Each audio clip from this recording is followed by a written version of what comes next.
So, hello guys, welcome back to a new video. Today I'll be showing you how to install OBS on Arch Linux. Firstly, open your terminal. By opening your terminal, I can just do this. For Arch Linux, you would just do sudo pacman and then put OBS.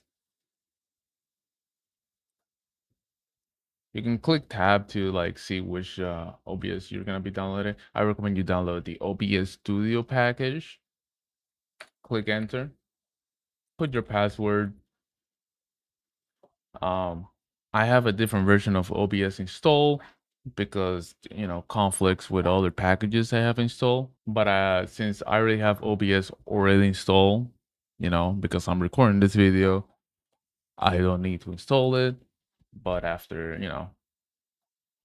you finish installing it, you should get this window like this. It wouldn't be like this with all the customization already done, but it should be close to it.